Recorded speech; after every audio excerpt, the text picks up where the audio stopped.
आपण पाहत आहात RK न्यूज, बातमी तुमची, आवाज आमचा। पशुसंवर्धन विषयक एकदिवसीय प्रशिक्षण कार्यक्रम उत्साहात संपन्न।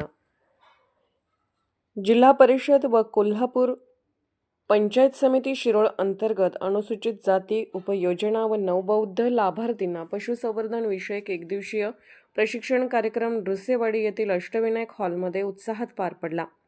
प्रारंभी महामानव डॉ. बाबासाहेब आंबेडकर यांच्या प्रतिमेस पुष्पहार अर्पण करून व दीप प्रज्वलन उपस्थित मान्यवरांच्या हस्ते करून प्रशिक्षणास सुरुवात करण्यात आली।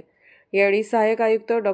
RD देशमुख व सहाय्यक आयुक्त डॉ. शरद सोनवणे यांनी पशुपालन व्यवसाय व्यवस्थापन यामध्ये गोठा आहार व्यवस्थापन, जंत निर्मूलन, लसीकरण, स्वच्छता, स्वच्छ दूध उत्पादन, जनावरांचे आधार कार्ड म्हणजे जनावरांच्या कानात असलेला बिल्ला, जनावरांचा बिल्ला असणे अत्यंत आवश्यक असणे गरजेचे आहे, यासह शासनाच्या विविध योजनांची माहिती यावेळी त्यांनी सर्व पशुपालन व्यवसाय लाभार्थी यांना सांगितली।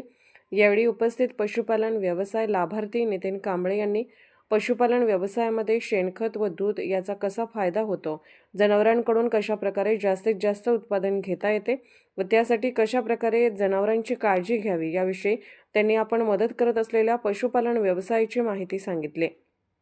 यावेळी शिरोळ तालुक्यातील पशुवैद्यकीय अधिकारी, डॉक्टर्स, तालुक्यातील विविध गावातून पशुपालन व्यावसायिक, लाभार्थी बांधव व भगिनी मोठ्या संख्येने उपस्थित होते।